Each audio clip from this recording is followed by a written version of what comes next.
शिंदे गटातून विरोध असताना देखील कुठल्याही परिस्थितीत अनिल शिंदे महायुती करण्यासाठी तयार आहेत. पक्षाचा विचार न करता महायुतीतून 2 जागा शिंदे मागतील अशी सुद्धा मजेशीर वक्तव्य काही कार्यकर्ते करत आहेत, अशी सूत्रांची माहिती आहे. अनिल शिंदे हे महायुतीसाठी आग्रही आहेत. 19 नगरसेवक असताना देखील पक्षाचा विचार न करता युतीसाठी पायघड्या घालण्याचं काम अनिल शिंदे करत आहेत. याचा फटका शिंदे गटाला बसू शकतो. जर महायुती झाली तर अनेक दिग्गज नेते शिंदे गटातून बाहेर पडण्याची शक्यता आहे. विखे जगतापांच्या विरोधात ज्या लोकांनी काम केलं त्यांना उमेदवारी शिंदे गटातून देऊ नये अशी मागणी विखे जगतापांची आहे. परंतु या विखे जगतापांच्या मागणीला एका बाजूला अनिल शिंदेचे समर्थन दिसते, त्यामुळे महायुती अडली आहे. परंतु एका बाजूला शिंदेचं समर्थन तर दुसऱ्या बाजूला विरोध.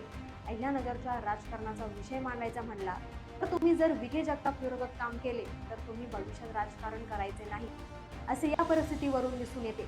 जे सुजय विखे 2019 साली भारतीय जनता पार्टी पक्षातून खासदार झाले त्यावेळी शिवसेना भाजप नैसर्गिक युती होती. त्या युतीच्या माध्यमातून अनेक शिंदे सेना नगरसेवकांनी काम केलं. त्यावेळी विखेंच्या प्रचाराचे नेतृत्व स्वर्गवासी राठोडांनी केले. तेव्हाच्या परिस्थितीत संग्राम जगताप हे विखेंच्या विरोधात उमेदवार होते. ह्या जगतापांच्या विरोधात भारतीय जनता पार्टीऐवजी पार्टीचा एकही पदाधिकारी व नगरसेवक पुढे येत नव्हता. त्यावेळेस हे शिवसेनेचे वाघ मोठ्या जिद्दीने पुढे आले, विखेंना विजय मिळवून दिला. ह्या विखेंमुळं आज राष्ट्रवादी, भाजप व शिवसेना यांची महायुती होऊ शकत नाही. त्याचं कारण म्हणजे एकच, विखे जगताप यांच्या विरोधात केलेला प्रचार. त्या ज्या नगरसेवकांनी केला त्यांनी त्या उमेदवारी देऊ नका, मग आमच्याशी युती करा, असं थेट आदेश दोन्हीवरून आल्याचे समजते. परंतु शिंदे सेनेचे नगरसेवक सुद्धा विखेंचा आदेश मानायला तयार नाही. त्यामुळे अहिल्यानगर महानगरपालिकेची फुटणार हे नक्की. परंतु ती जोडण्यासाठी फक्त शिंदे सेनेचे जिल्हा अध्यक्ष अनिल शिंदे हे जगतापांच्या पायघड्या घालतायत, असे एकंदरीत अहिल्यानगर शहरात चर्चा आहे. शिंदेंनाच युती पाहिजे, सचिन जाधव असो व अनिल शिंदे. आजपर्यंतचा विचार केला तर ह्या दोघांचं राजकारण स्वतःभोवती फिरतं.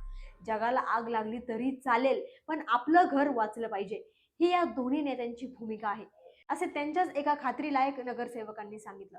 वेळ पडली तर अनिल शिंदे, सचिन जाधव हे महायुतीला आम्हाला 2 जागा द्या, बाकीच्यांचं काय करायचं ते करा, ह्या युतीच्या चर्चेसाठी हेलपाटे मारण्यावरून संपूर्ण चित्र शहराचं दिसून येत आहे.